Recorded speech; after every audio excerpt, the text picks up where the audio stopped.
Oi, eu sou a Isabela. Eu sou a Flávia. E você caiu no Angu de Grilo. Olá, gente! Boa terça-feira, tudo bem com vocês? E aí, everybody? Como está essa vida de muitas novidades, muitos acontecimentos? De quarentena. Nossa, muitas emoções. Angulars em quarentena. Ai, meu Deus. Relevem, por favor. Obrigada. Gente, e aí? Bom, aqui a gente continua, obviamente, trancafiado, né? Não tem muito o que fazer. Na última semana mudou um pouco o nosso nível de isolamento. A gente tá completando, nesse momento que vocês estão ouvindo nesta terça-feira, uma semana de isolamento total, porque Flávia teve febre na terça-feira passada. Isso. Estamos no 7º dia de isolamento, porque depois de um isolamento, digamos assim, brando, né, em que eu estava saindo para fazer o ao vivo na Globo News, eu tive febre e dores no corpo, dores nas costas, e aí meu médico me determinou o isolamento total, e a Isabela e ao Aidan. Então nós estamos há exatamente 7 dias olhando um pra cara do outro. Trancafiados. Gente, olha, tem dia que realmente não está sendo fácil. Pois é, impulsos homicidas. Mas enfim, já foi pior, eu acho, né? Agora a gente tá na descendente, assim, aquele momento que você já desconsidera. Já estamos... Daqui a pouco vai piorar de novo. Já estamos abstraindo e tentando nos organizar de forma orgânica, eu diria, sem impor grandes regras, tem rolado. Sem gritaria, o que ela quer dizer, né? Sem aqueles esporros. Não, e mas assim, assim, a gente não tá impondo, tipo assim, dia tal e tal e tal, a gente tem que varrer, não sei o que, a gente tem que lavar roupa e essa é a tarefa sua ou minha. A gente tá meio assim, semana passada eu lavei, semana você lavou, eu também lavei roupa no fim de semana, eu cozinhei, você cozinhou, hoje passei aspirador na sala, você varreu semana passada, pelo menos nós duas estamos... Varri a varanda. Estamos nessa função, assim, meio dividindo. Não, o Aidan não tá cuidando da louça e do lixo. Vamos ser... Lava a louça, tira o lixo, não sei o quê. O Aidan tem duas funções. Seguindo a própria velocidade e o ritmo dele. Estamos caminhando. Tá indo. Com relativa sanidade. Na semana passada, eu acho que eu comentei com vocês sobre essa noia da atmosfera de epidemia, de pandemia, de um inimigo, de um vírus que está por aí. E a partir da experiência de ter sintomas, isso é muito esquisito, porque um torcicolo não é um torcicolo, uma dorzinha no rim não é uma dorzinha no rim. Então, assim, ficar tentando entender se aquilo é algo da sua anatomia, da sua constituição, ou se aquilo é sintoma de uma doença para o qual os médicos, os especialistas indicam, fique em casa se o comportamento for assim. Se for piorando, corra para o hospital. Então você fica nesse limite de qual é o momento de correr para o hospital, né? De for piorando. Tem um exercício muito interessante e solitário de conhecer o próprio corpo, de entender se você respira assim mesmo ou se você está com falta de ar. Essa dor de cabeça ela já existia, sempre existiu por estresse, por qualquer coisa, por fome, ou se é uma novidade. Na verdade, essa experiência do confinamento, do isolamento e dos sintomas tem sido muito reveladora do autoconhecimento. Tirando do Covid, anos atrás, aproximadamente 6, 7 anos, eu comecei a ter uma rouquidão súbita. Eu era comentarista do Bom Dia Rio e às vezes eu perdi a voz durante o programa. E aquilo me deu um desespero, né? Eu achei que eu estava com... Deus isola aqui, mas com câncer de garganta, de laringe, de faringe, das cordas vocais e tudo mais. E aí procurei Débora Feijó, que é maravilhosa, fonoaudióloga linda, incrível, assim, dá muita segurança pra gente. E ela falou, olha, vou te indicar uma otorrino, acho que é refluxo. E quando eu fui na médica, ela me fez várias perguntas sobre, você costuma ser assim, assado, não sei o quê. E eu não tinha a menor ideia do que era aquilo. Não, eu respondi não para tudo. Só que eu fiquei com aquelas perguntas na cabeça e ao longo da semana seguinte à consulta, eu fui descobrindo que eu tinha vários dos sintomas que essa médica me perguntou e eu simplesmente não tinha a menor ideia disso. Estou revisitando essa experiência de você entender se aquilo é uma característica do seu corpo ou se aquilo é efetivamente o sintoma de uma doença nova, de uma contaminação pelo coronavírus. Eu estou falando com a maior tranquilidade. Não é assim, eu já acordei quinta para sexta, assombrada, quase acordando a Isabela e o Aidano para ir para o hospital imediatamente, porque eu achei que eu estava com meningite e ia morrer, tirando a temperatura a cada 10 minutos. Estou falando depois de uma semana dessa experiência e de ter elaborado muito, porque talvez isso ajude na experiência de outras pessoas, porque é um processo, é uma travessia de autoconhecimento do corpo. Bom, eu não senti absolutamente nada, e o Aidano também, a princípio, também não sentiu nada. Então, se minha mãe realmente teve ou está, a gente ou é assintomático ou não se infectou, o que eu não acredito, porque ela não está em isolamento dentro do quarto. A gente está convivendo na sala, nos outros cômodos, porque já estava. Mas com muitas precauções, mãos lavadas, sim, mesa óbvio. higienizada. Então, eu não senti nada. Nenhum contato físico, o que para mim é uma coisa torturante, porque eu sou muito tátil. Acho que antes de comentar uma coisa que eu queria, eu vou dizer que esse episódio a gente não vai ficar falando sobre coronavírus, a gente vai responder perguntas. Eu abri uma caixa de perguntas lá no meu Instagram e a gente vai responder, selecionamos várias perguntas que mandaram e vamos responder.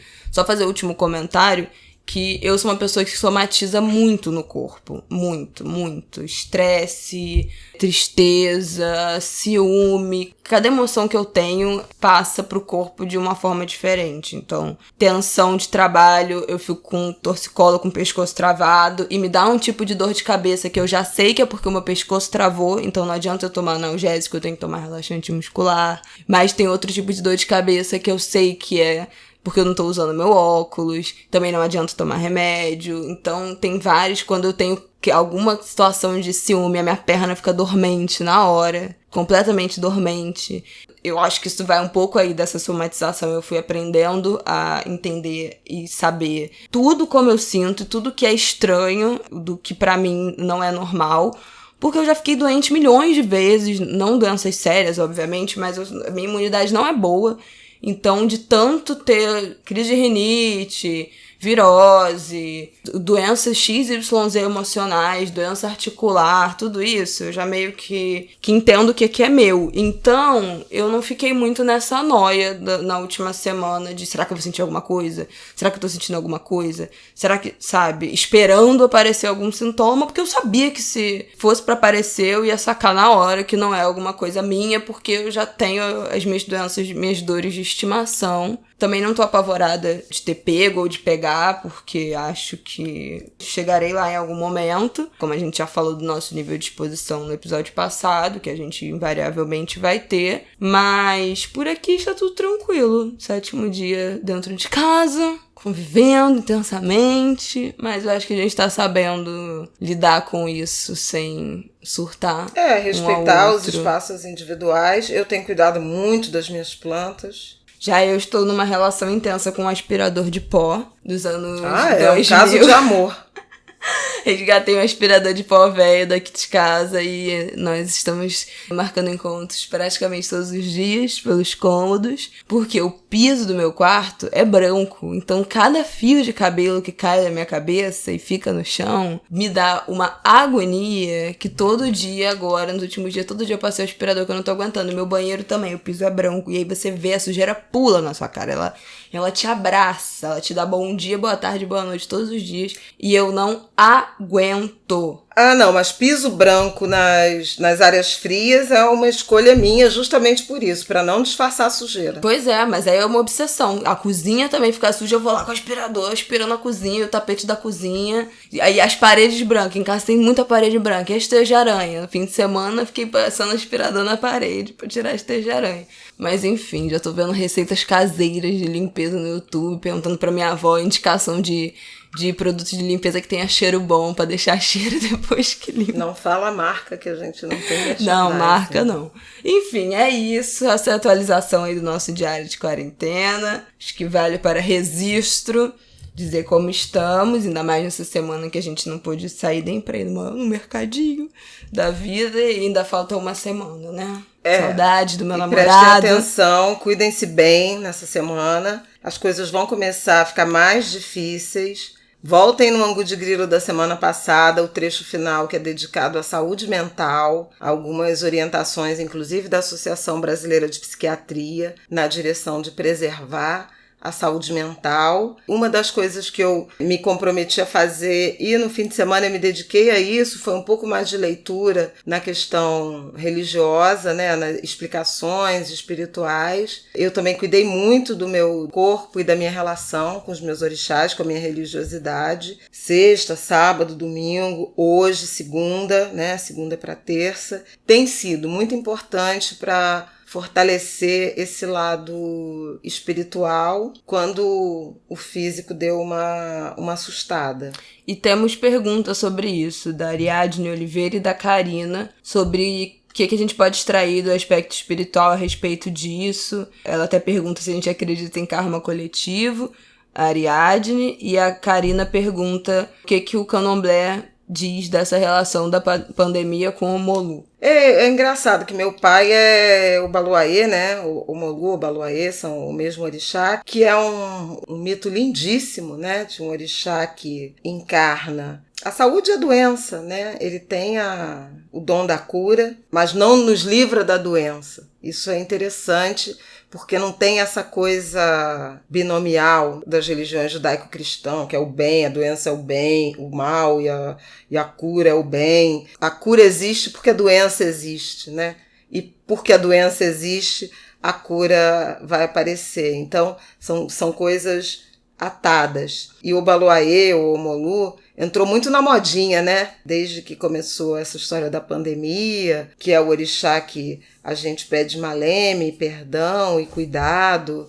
É um orixá do silêncio. Vale a pena ler sobre mitologia, independentemente da ligação religiosa, né? Do ritual religioso, os mitos, né? Iorubás, das religiões de matriz africana, e ameríndias, né? E indígenas também, são muito bonitos porque tem muitas explicações sobre criação do mundo, cosmogonia, cosmologia, muito legal. E o Baluayê foi um bebê que nasceu doente, né, com varíola, filho biológico de Nanã, que rejeitou esse filho. E ele foi encontrado e adotado por Iemanjá, que é minha mãe de cabeça, né, meu orixá de cabeça. E ela cria esse filho coberto de palha porque ele era alvo de chacota por conta das feridas da varíola, que era uma peste. No entanto, tem mitos dizendo que, na sequência, ele virou um homem, né, tão bonito que ninguém é capaz de suportar a olho nu a beleza dele. Por isso ele continua vestido de palha. E uma das representações do Baluayê, que é o Senhor da Terra, é também o Sol do Meio-Dia, que é exatamente aquele que você não olha a olho nu, justamente porque é impraticável. Então, assim, contém toda essa beleza. E tem muita gente que resolveu fazer referências ao Baluayê nesse momento, por conta dessa correlação entre a doença e a cura, pedir que eles nos protejam, e eu tenho pedido muito para que proteja o meu corpo e de todos os meus queridos. O orixá da fórmula da cura é o Ossain. Eu tenho pedido muito ao Ossain pelos médicos, pelos enfermeiros, pelos pesquisadores, né, que cheguem à fórmula da cura dessa peste. Então tenho elevado muito as minhas preces, pensamentos e pedidos a esses dois orixás. mas eu não acho, aí intuitivamente, não tenho cargo, não tenho nada, mas só por estudar mito, eu não acho que esse seja um momento de Obaloaiê trazendo a peste para testar a humanidade. Até outro dia publiquei isso num tweet com o meu amigo Luiz Antônio Simas, falando que é uma era oxaguiânica, porque Oxaguian é um orixá, é uma denominação de Oxalá, um Oxalá mais jovem e guerreiro, o orixá da inovação, da transformação, da provocação, do progresso, e que, para fazer brotar o progresso, ele destrói a ordem vigente. Então, me parece que o que a gente está atravessando é um rompimento de paradigma tão profundo que eu acho que não tem a ver com o Obaloaiê. Eu acho que tem a ver com o Oxaguian, que é um desmonte de tudo que a gente conheceu, um grande desmascarar, entendam como quiser, estruturas sendo balançadas para a reconstrução de uma outra coisa, que é o que a gente vai encontrar do outro lado desse túnel. São essas as reflexões religiosas que eu tenho feito. São profundas, como vocês podem imaginar. Eu sou uma filha de Iemanjá pensa muito.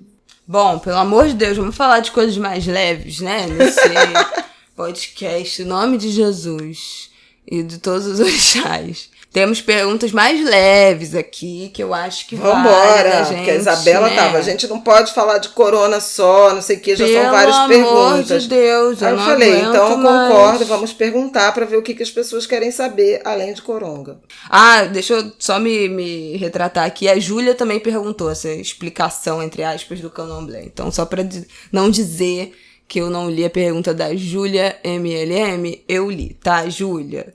Consideramos, vamos lá. Dani, minha amiga, perguntou: o que cada uma de vocês faz para passar o tempo? Sempre ou em tempos de corona? Não sei se a gente já respondeu essa, né? Eu acho que ela tá falando em tempos de corona, né? A gente já respondeu o que a gente tem feito? A gente respondeu na semana passada, mas assim, o que a gente faz para passar o tempo? Eu basicamente estou consumindo notícias. Ah, minha mãe não passa o tempo, ela fica o dia inteiro no celular. Televisão. Fico acompanhando os tweets de todo mundo, literalmente todo o mundo, porque eu tô seguindo do... Minha mãe fica o dia inteiro no celular, gente. Presidente nosso, ao Trump, Boris Johnson. Eu acompanho a França, a Itália, a África. É uma pessoa então, que vai ficar doente quando acabar. Aliás, o meu diagnóstico, além de suspeita de Covid...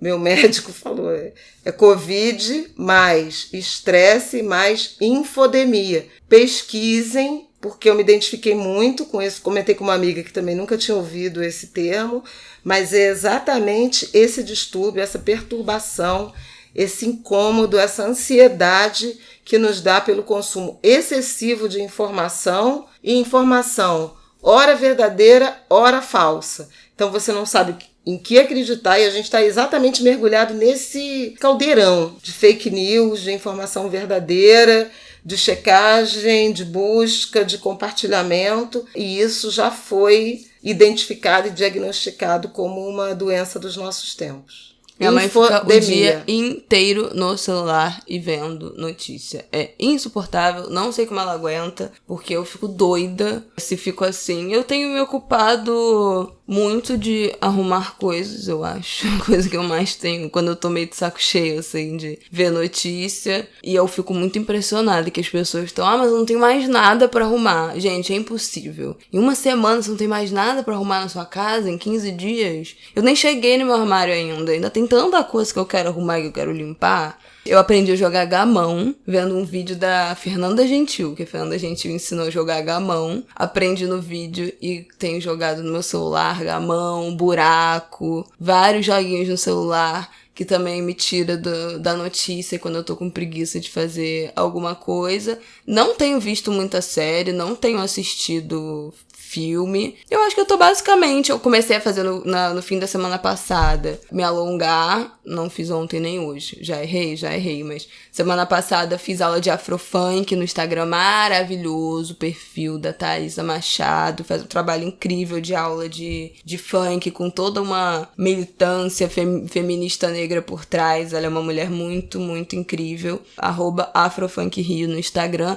Toda quarta e toda sexta ela tá fazendo aula pela live. Fiz a minha primeira semana passada, já quase fui a várias aulas presenciais, mas nunca consegui ir. Fiz a primeira semana passada, adorei.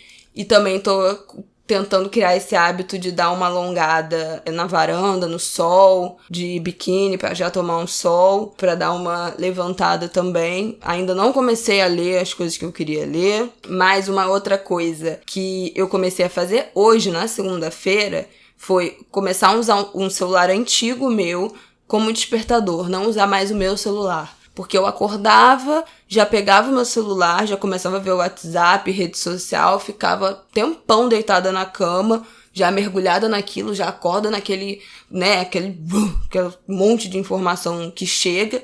E eu sou uma pessoa que dorme muito tarde. Então, a hora que eu acordo, tipo 10 e pouco, 11 horas, já aconteceu muita coisa. Então, já tem muita mensagem, já tem muita notícia nova. Então, era aquele enxame de coisa. E hoje, pela primeira vez, eu desliguei meu celular, usei um celular antigo como despertador, que não tem nenhuma rede social, não tem nada. Acordei, levantei, tomei café, ouvindo o podcast da Folha de São Paulo, Café da Manhã. Só depois que eu tomei café, eu fui pegar e ligar meu celular. Então foi bom também pra ter esse momento de acordar sem essa aceleração. Fiquei orgulhosa de ter começado a fazer. Eu tô passando meu tempo meio assim, cozinhando. Semana passada eu cozinhei vários dias. Fiz bolo ontem. Meu bolo deu certíssimo. Nunca tinha conseguido dar certo um bolo. Foi de massa pronta? Foi de massa pronta. Mas fiz um bolinho, ficou maravilhoso. Então eu tô meio... Eu não desgosto de fazer essas atividades. Então, pra mim, não é um sacrifício. Tipo, ai, que droga, eu tenho que botar a roupa pra lavar. Ou tenho que fazer comida. Ou tenho que não sei o quê.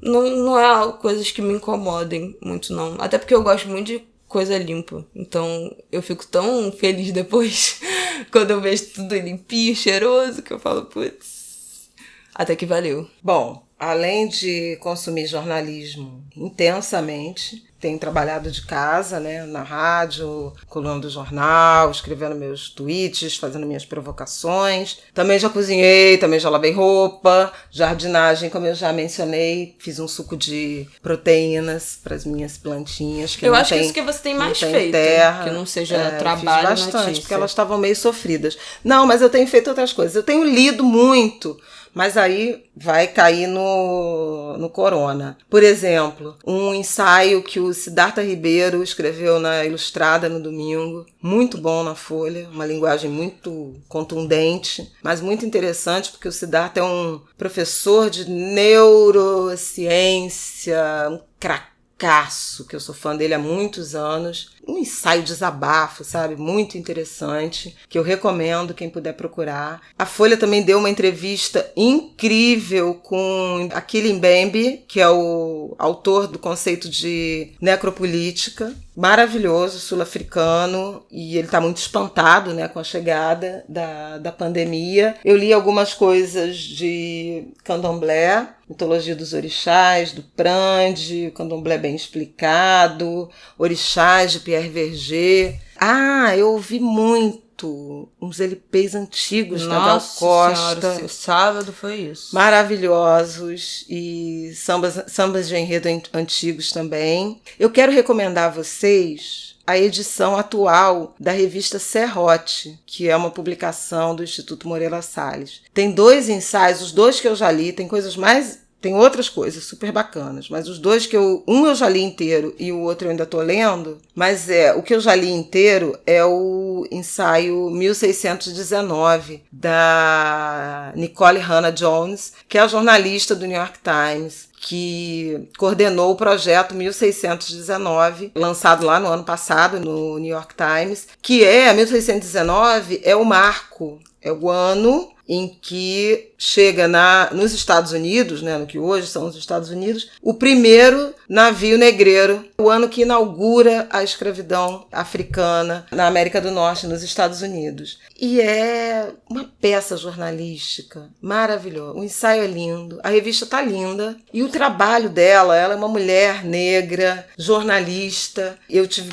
privilégio de conhecê-la antes, né, do mundo ter mudado, né? No último fim de semana, antes do fim de semana, né, no 14 de março, eu fui para São Paulo e ia mediar uma mesa com ela e com a Ana Maria Gonçalves. A Ana não pôde participar, já em razão do isolamento, e acabou sendo um bate-papo entre mim e a Nicole. Foi incrível, está no YouTube. Super recomendo, porque foi muito legal. Quem é jornalista, quem é de comunicação, quem é historiador, quem se interessa pela história dos Estados Unidos, foi muito bacana. E a gente varre desde 1619 até, com um pequeno spoiler, mas eu não vou contar qual foi a opinião dela, mas um pequeno spoiler sobre as impressões dela em relação a essa pandemia na comunidade negra afro-americana, né? Foi muito legal e o texto dela é um primor. Ela conta várias coisas do processo de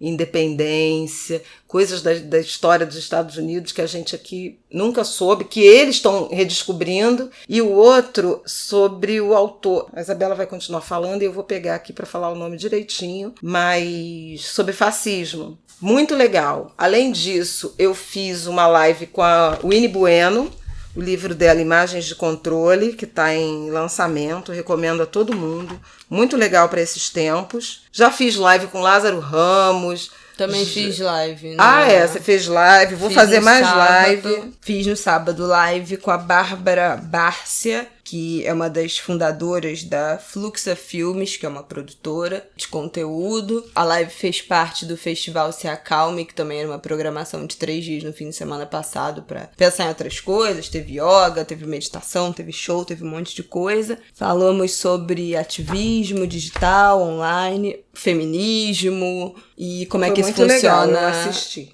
Como é que funciona esse movimento na internet. E, bom, outra coisa que eu tenho me distraído, que eu esqueci de falar, é Big Brother, né, gente? Tô vendo Big Brother igual doida. Pediram pra gente falar de Big Brother, mas a gente não vai falar de Big Brother. Ah, pra quem eu torço? Torço para o Babu. É isso, quero Babu e Thelma na final, 3º lugar que lute. Não tenho preferência de 3º lugar. Sei lá, nem lembro de vez que eu tinha visto Big Brother. Mas com esse ano o pessoal só fala disso no Twitter. Eu tinha bloqueado todas as palavras relacionadas ao Big Brother. Depois continuei recebendo informação no Instagram. Começou a quarentena, eu comecei a assistir. Mas tô achando, olha, gente, um absurdo o povo brigando do jeito que tá brigando, discutindo, se degladiando no Twitter, principalmente por causa disso. Ai, gente, não, sabe? Eu não consigo acreditar que o povo não tem mais nada pra fazer, além de ficar brigando por causa de Big Brother. Até entendo que tem algumas discussões que são relevantes, algumas pessoas com posicionamentos muito problemáticos, isso, né? Dá pra gente avaliar os comportamentos e fazer análises para que isso sirva para fora do que tá acontecendo ali, porque, né, aquilo ali é só um microscópio na nossa realidade. As pessoas se comportam como são ensinadas na nossa sociedade. Ok. Mas daí o povo tá se matando, se ofendendo, se xingando, do jeito que tá acontecendo com a de Big Brother. Ah, não. Não, que eu tenho, meu banheiro tá cheio de cabelo no piso, tem que passar meu aspirador. Não dá. Pra mim isso é um entretenimento, um reality show e só. Não é nada mais do que isso. Nem a essas problematizações eu tô me dando tempo de criar e me ocupar. Então, não falaremos de Big Brother.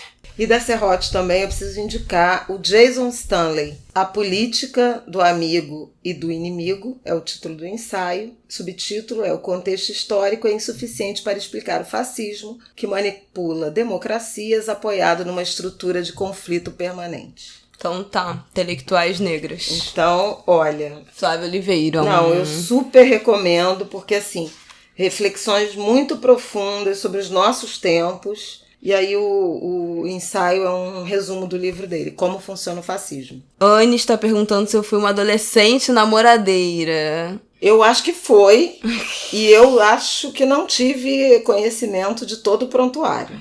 Gente, Ficha corrida. Não, teve. Eu sou uma pessoa que eu não gosto de ficar solteira. Então, eu gosto de namorar, de fato. Eu comecei a namorar com, 13 anos.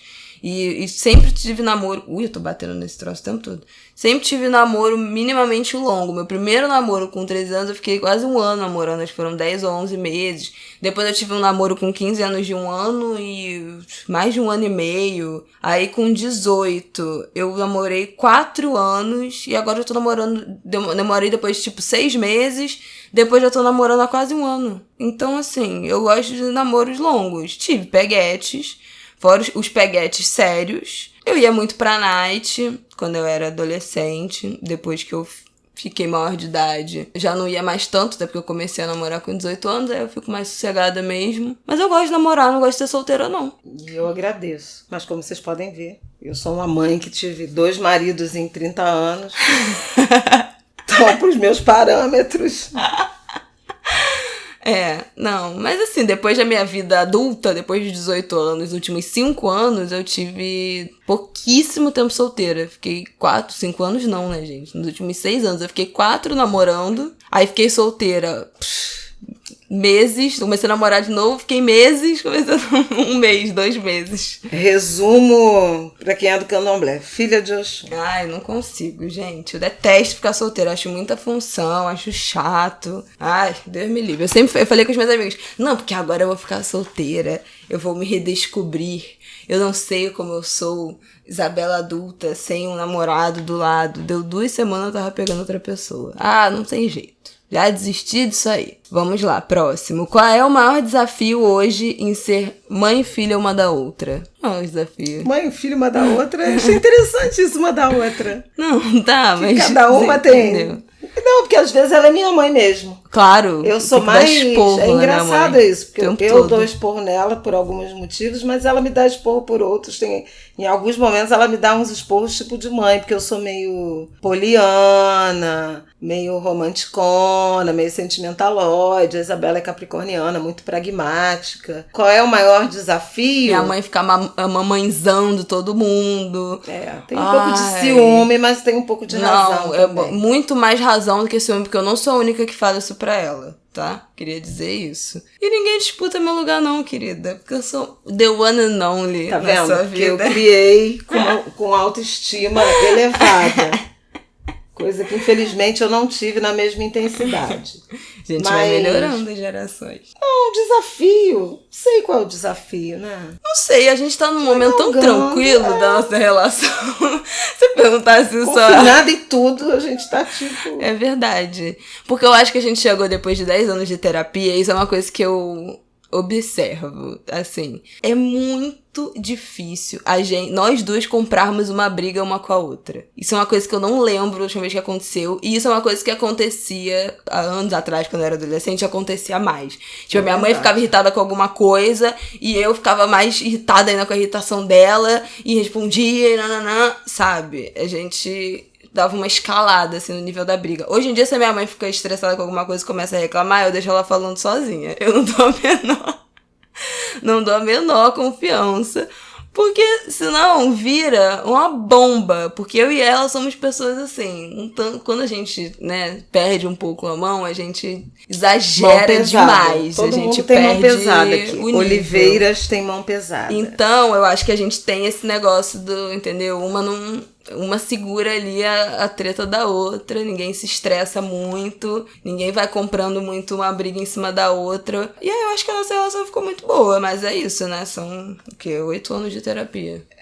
E somos 2 adultas, né? Eu acho que isso também faz diferença. Faz. Não sei, né? Tem umas transformações, momentos de transformações, né? Da adolescência foi um momento muito difícil. Adolescência é assim, horrível. Eu acho que é um momento bem complicado. Então agora não, somos 2 adultas, cada uma tem a sua vida. Quando a gente não tá afim de papo, não tá afim de papo, fecha a porta do quarto, tem os códigos, né? Não sei, não tem desafio, não. Também acho que não, porque a gente tá muito bem, obrigada. Mas assim, nós somos pessoas, pra ninguém ficar achando que, não, porque a relação de vocês é perfeita, meu Deus, não tem isso com os seus pais. Nós somos pessoas que realmente, a gente tem opiniões muito parecidas politicamente. Então, esses conflitos a gente de fato, não tem. Discordar em coisas que a gente considera muito graves em relação, sei lá, aos direitos humanos, à política nacional. Esses conflitos a gente realmente não tem. O que a gente tem de vez em quando são as tretinhas de convivência mesmo, mas nada muito relevante, eu diria. Como é o relacionamento de vocês com dinheiro? Eu não gasto R$1. A Isabela é muito pão dura. Eu não sou. Embora eu seja. Eu não tenho pena de gastar o meu dinheiro. Tudo que eu tenho eu devo ao meu trabalho. Então, assim, meu dinheiro é muito suado. E ele é gasto com muita consciência. Eu raramente, assim, não tenho essa coisa de impulsos. Muito pouco. Eu sou poupadora. Tenho um zelo muito grande. Um medo mesmo, né? De envelhecer, de passar necessidade. Eu sempre tive uma coisa de trabalhar, de ter minha casa. Eu detestava pagar aluguel. Sempre detestei. Mesmo que os analistas mais incríveis do mercado financeiro provassem por A e por B que é muito mais vantajoso guardar o dinheiro e pagar o aluguel com rendimento, não sei o quê, do que imobilizar seu capital no imóvel. Eu sempre quis ter um imóvel. Eu detesto esse papo também. Deus me livre. Então, assim... Quem pensa assim, nunca teve família pobre. Nada me tira isso da cabeça. Mas, enfim, não vou entrar nessa discussão. Não me mandem mensagem falando, querendo me explicar por que aluguel vale mais a pena, porque eu não quero saber. Então, assim, eu tenho uma relação que não é de consumismo absurdo, de posse, não, absurdo eu não diria. Você é uma pessoa consumista. Mas com coisas específicas. Eu gosto de sapato. É o mesmo consumismo que eu tenho. Eu gosto de tênis. É basicamente o que eu compro. O que eu gasto mais dinheiro. Não, eu gosto de comer bem. Eu gosto de beber bem. Isso eu gasto muito dinheiro. Essa coisa de comer, sabe? Se eu tiver vontade de comer uma coisa, eu compro e como. Eu não tenho pena de gastar com comida, em hipótese alguma. Depois que eu consegui ter minha casa, esse conforto que me foi permitido, basicamente eu junto dinheiro pra minha velhice e pra viajar, que é uma coisa que eu adoro. Enfim, nem sei como é que a gente vai sair dessa... A gente podia fazer outro dia uma coisa sobre viagens. De novo, que a gente já tem um ângulo de grilo que fala muito de viagens. Quando eu voltei mas a partir dessa experiência do corona, acho que tem várias coisas sobre viagens que estão mudando. Na minha cabeça, pelo menos, tem várias coisas mudando. E acho que vai mudar em várias outras cabeças. Mas acho que a gente pode falar isso mais adiante. Mas assim, eu não tenho ambições do tipo, o carro mais caro do mundo, barco, casa de praia, casa de serra. Sou super feliz no apartamento que eu tenho, não sei o que, não preciso ser maior. Marca também. Essas coisas de grife, de bolsas de não sei quantos R$1.000. Eu compro muita coisa em bazar. Eu tenho maior pena, assim, de gastar dinheiro com rótulos que eu acho que não valem o que pesam. Então, assim, é uma relação bem tranquila. Eu não desgosto de ter dinheiro. Eu acho que eu sou generosa. Eu dou bastante, faço bastante coisa para os outros, na medida do possível. Eu ajudei muito a minha mãe. Minha maior despesa, para vocês terem ideia, é meu plano de saúde. Acho que isso é uma tranquilidade para mim, para minha velhice, nesse horizonte. Eu gasto muito dinheiro também com seguro. Isso é engraçado, porque eu tenho seguro de carro, de casa, de incêndio, de vida, de invalidez. Esses troços todos. Funerário. Eu sou super assim. Eu tenho túmulo. É verdade. Eu tenho até túmulo perpétuo. Eu tenho jazigo perpétuo. Então, assim, essas coisas de horizonte de futuro. A minha mãe não lida bem com morte, gente. Não, eu lido. Ao contrário disso. Eu não nego a morte. É verdade. Eu preparo. Eu lido bem. Não. Porque eu faço essas relações de despedida. Com a morte alheia, você não lida, não. Não. Eu vou em tudo, eu despeço, eu tenho entendimento. É maior Maria Enterro. Não, é porque eu acho essa presença. Vai a todos esse acolhimento, esse afeto. Morreu alguém da sua família, convida a minha mãe, que ela vai. Você ouviu Estômago de Grilo? A minha mãe adora um velório. É uma coisa impressionante. Velório, mas velório, assim, lançamento de livro. Pode ter qualquer um que chamar. Ela escuta demais, cara. É impressionante. Lançamento de livro e velório, ela não perde um. Eu vou me calar. É uma coisa impressionante.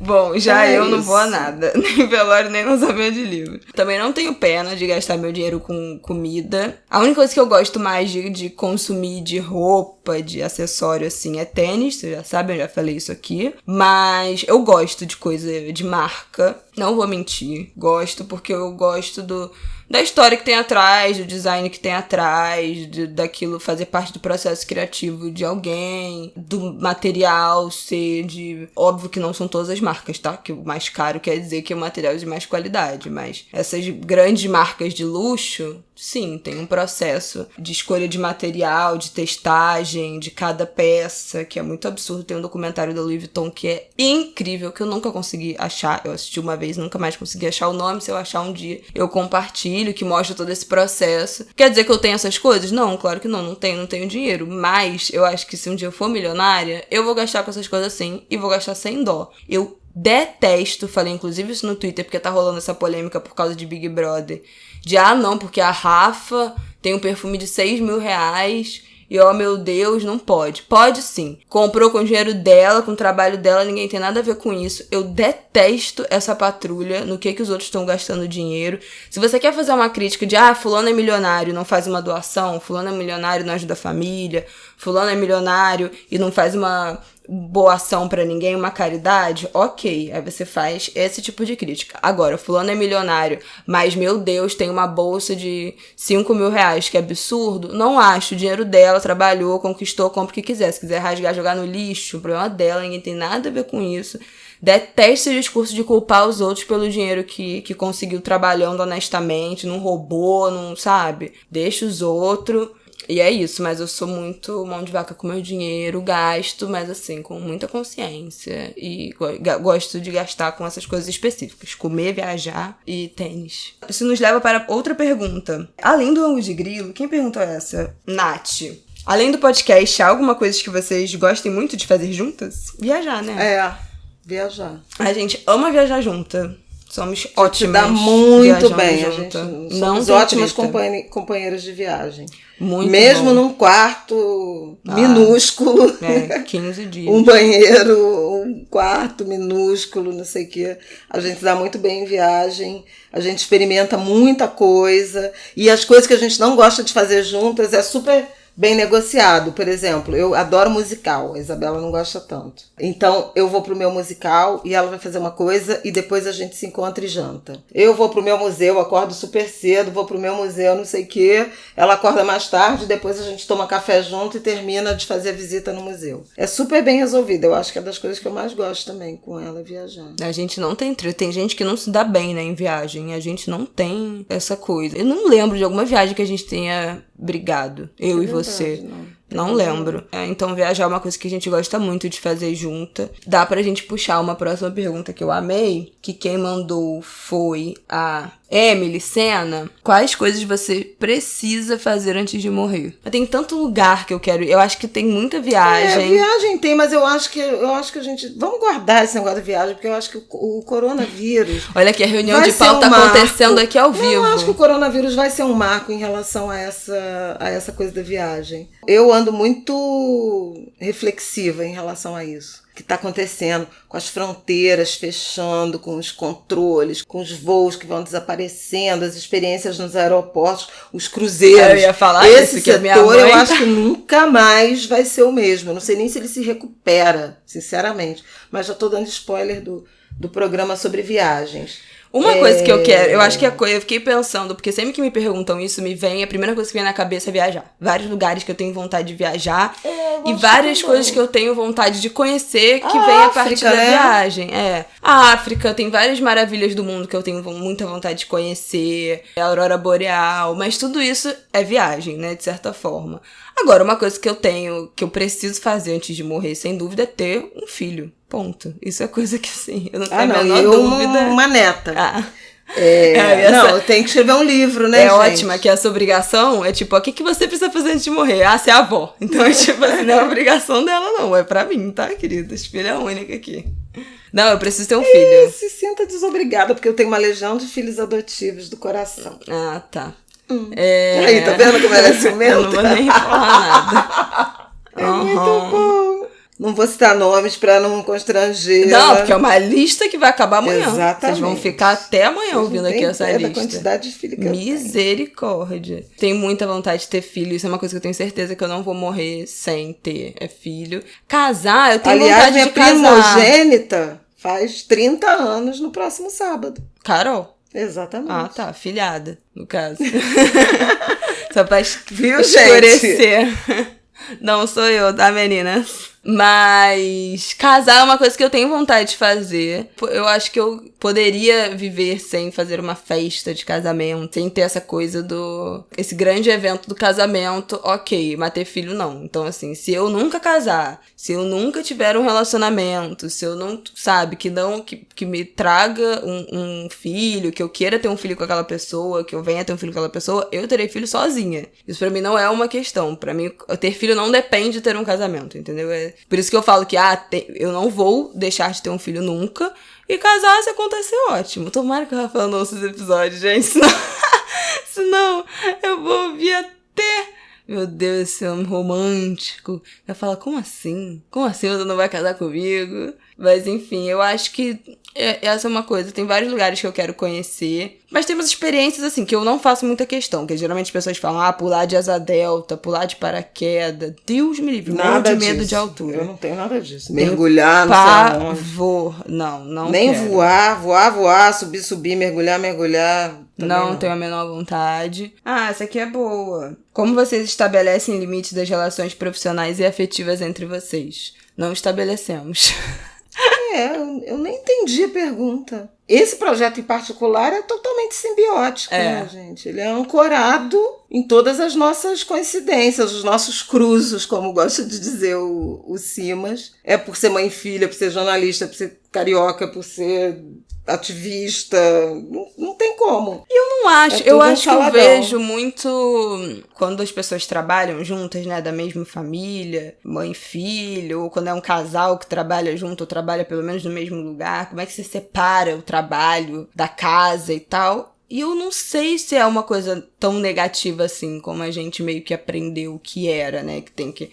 não, a partir do momento quando chega em casa ninguém fala mais de trabalho, na hora de jantar ninguém fala de trabalho. Eu não sei se é pela nossa profissão, mas o nosso trabalho é tudo que acontece no mundo. Então se a gente não puder falar disso, a gente vai falar de quê? Nem sempre é de uma forma negativa, né? Se a gente pensa o jornalismo como todo, às vezes tu viu aquele negócio que aconteceu em tal lugar? Isso faz parte do nosso trabalho. A gente não vai poder falar disso? A gente vai falar do quê? Essa divisão, assim... Eu não sei muito como se aplicaria. E às vezes a gente tá falando alguma coisa e aquilo traz uma ideia, aquilo vem uma ideia. A gente tem um grupo no WhatsApp, isso é uma coisa que a gente separou. A gente tem um grupo no WhatsApp, eu e minha mãe, só pra gente botar só as coisas pro ângulo de grilo e a nossa conversa fica, nosso chat uma com a outra fica coisas pessoais. Mas essa coisa de convivência dentro de casa, a gente não tem muito não, assim. Não sei se precisa ter uma divisão, não. Eu não sei, porque assim, também é curioso isso, porque a gente tem uma interseção, que é o ângulo de grilo e eventualmente um ou outro projeto, mas a gente tem projetos separados também. Acho que isso faz diferença, né? A gente não trabalha 100% do tempo juntas. Sim. Né? A gente tem um projeto em comum e vidas autônomas. Nesse sentido é tranquilo.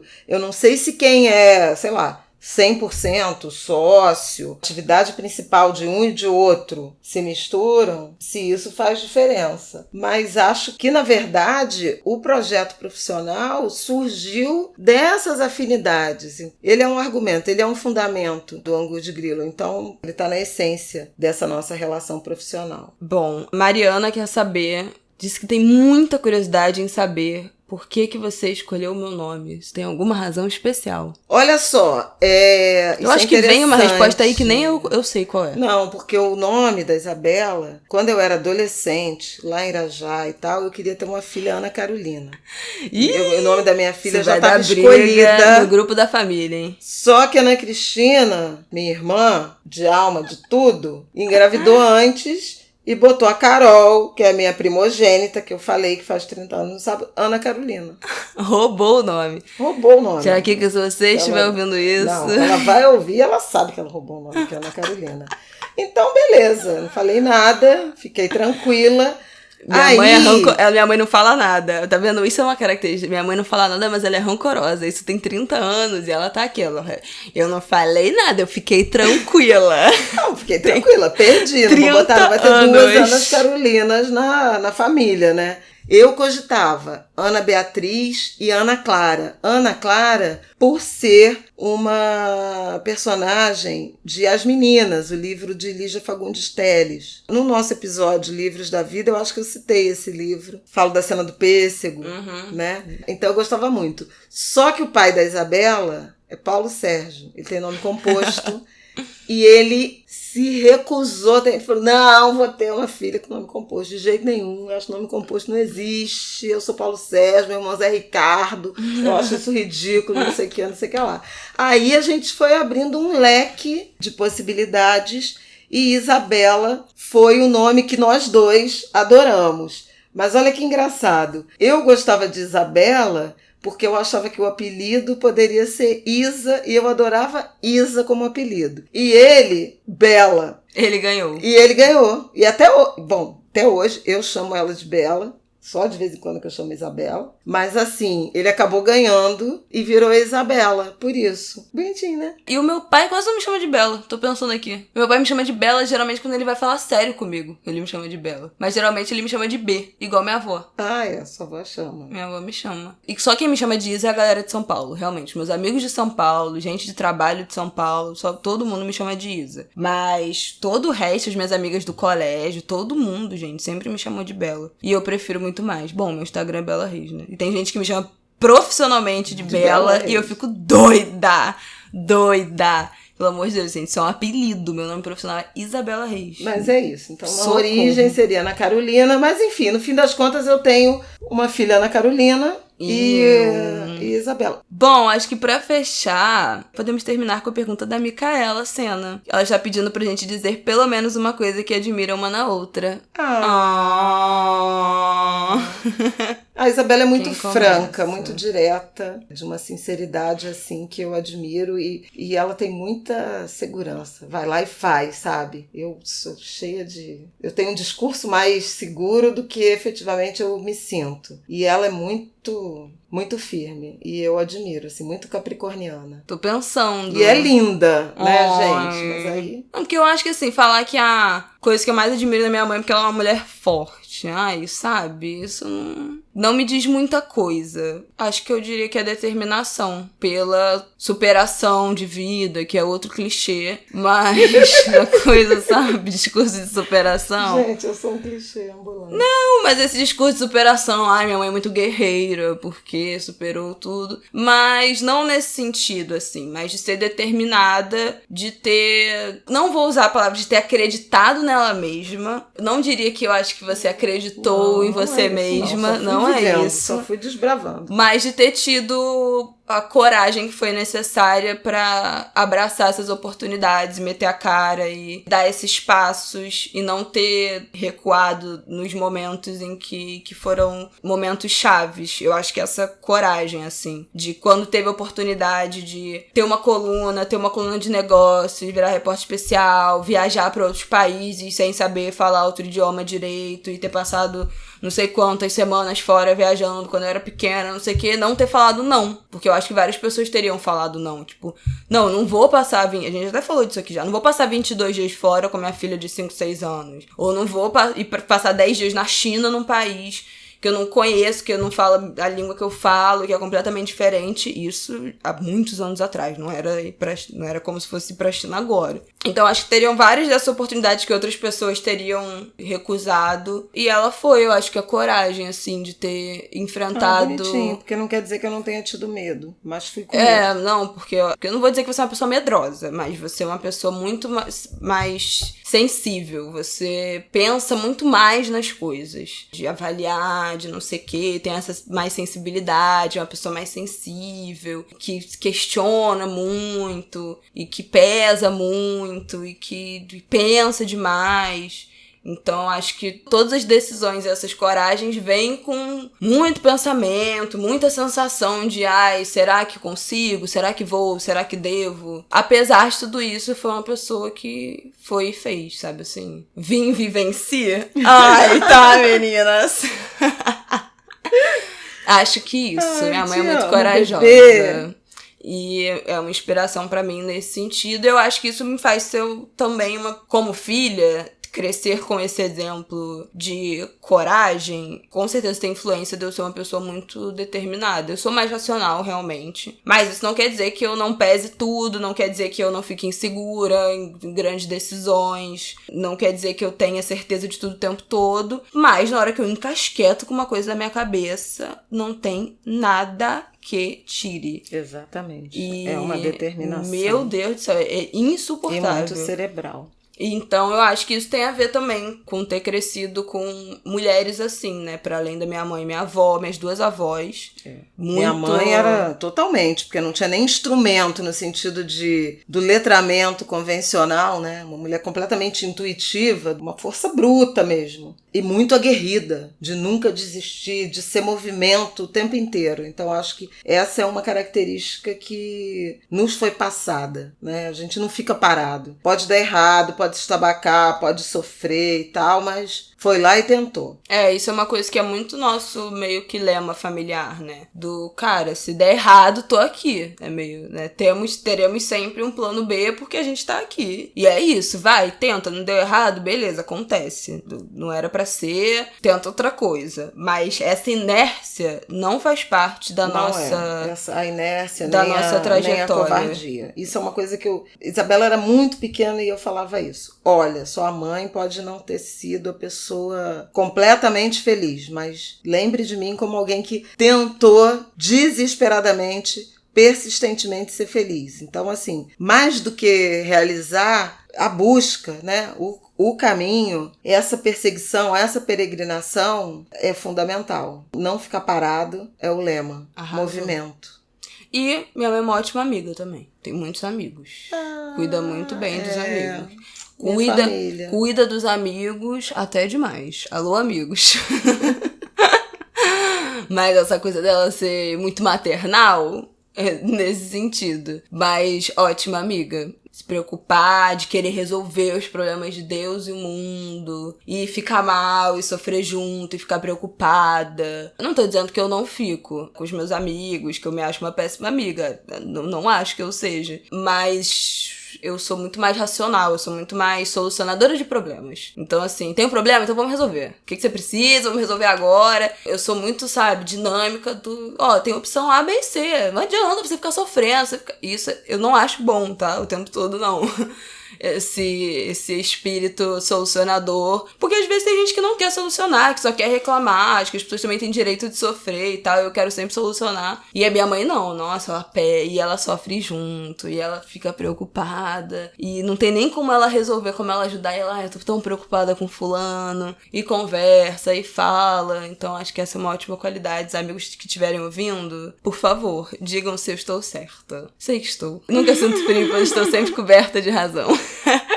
Acho que é isso, né, gente? É isso, né? Temos um podcast? Temos, né? Um episódio 32 no ar. Voltamos semana que vem. Sei lá, né, qual será o tema, mas atualizando aí o nosso diário de quarentena, vai ser o dia que a gente vai sair dos 14 dias de isolamento. Como teremos chegado até lá. Cuidem-se bem, atravessem com coragem, com força e com fé. Essa que não será uma semana fácil, tampouco as próximas, mas vamos um dia depois do outro, cuidando da saúde mental, nos apegando à fé e batalhando por dias melhores. Axé, gente. Um beijo, boa semana pra vocês.